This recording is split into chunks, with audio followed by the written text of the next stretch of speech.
Halo, hai. Perkenalkan saya Eva. Saya mau berbagi pengalaman saya sebagai cancer survivor. Dulu saya didiagnosa kanker nasofaring itu tahun 2017. Kanker nasofaring stadium 2. Saat itu saya direkomendasikan untuk kemoterapi dan radiasi. Jadi digabung kemo radiasinya. Jadi kemo sekali, radiasinya setiap hari Senin sampai Jumat. Jadi di sini saya mau berbagi soal pentingnya menjaga kondisi tubuh saat kemo. Karena kebanyakan orang-orang menghindari kemo karena tidak sanggup.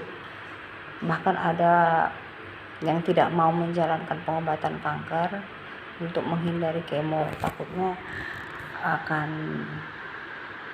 tidak bisa melalui atau melanjutkan hidupnya.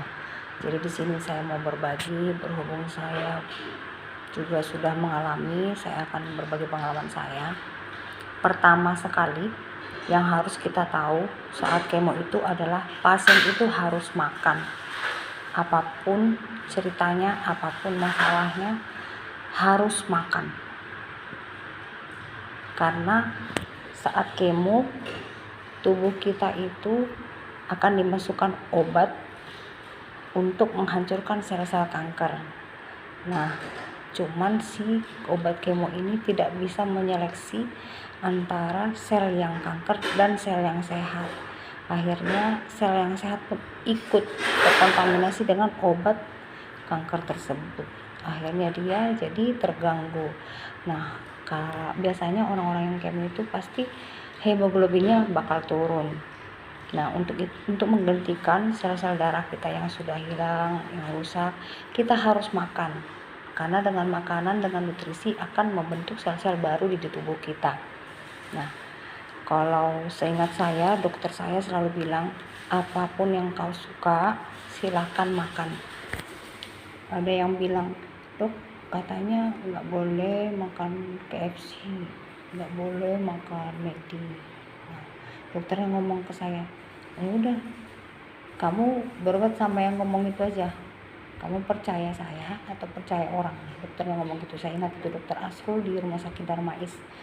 Nah, sejak saya mengikuti instruksi beliau, ya puji Tuhan, saya bisa melalui kemo saya, mulai dari kemo pertama sampai kemo kelima. Intinya hanya makan. Kalau nanti misalnya sudah mulai susah makan, mual sekali saat kemo itu, nah pasti makanan kita akan di blender atau dihancurin supaya makanan itu masuk ke tubuh kita. Nah, apapun itu di blender aja, mau ikan, mau sayur, mau daging, di blender dimasukin aja. Intinya harus makan. Saudara-saudara itu harus makan supaya ada tenaga lagi kita buat untuk pembentukan sel-sel darah, supaya kita bisa melanjutkan kemo selanjutnya di minggu depan atau di bulan depan berikutnya.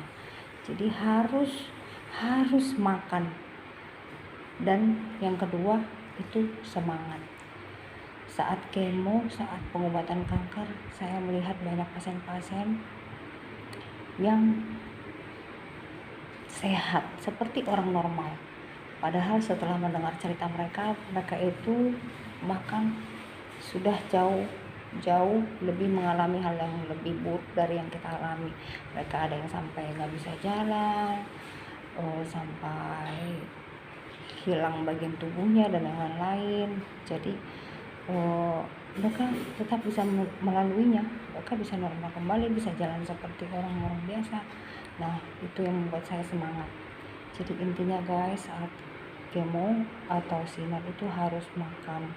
Terus kalau misal kita sedang menggunakan obat-obat herbal, usahakan jangan dulu dikonsumsi. Kenapa? Karena kalau obat herbal kita campur dengan obat medis, takutnya obat medis itu tidak akan berfungsi dengan baik sesuai dengan cara kerjanya. Bagus obat herbal di stop dulu, baru obat medis ini kita lanjutkan seterusnya. Bagaimanapun kita harus percayakan diri kita kepada dokter atau tim medis yang sudah berpengalaman dan ahli di bidang ini untuk mengobati pasien-pasien seperti kita orang kanker. Jadi itu dulu video pertama saya tentang berbagi masalah pengobatan selama kemo dan radiasi. Kalau ada yang mau ditanyakan bisa komen. Oke guys.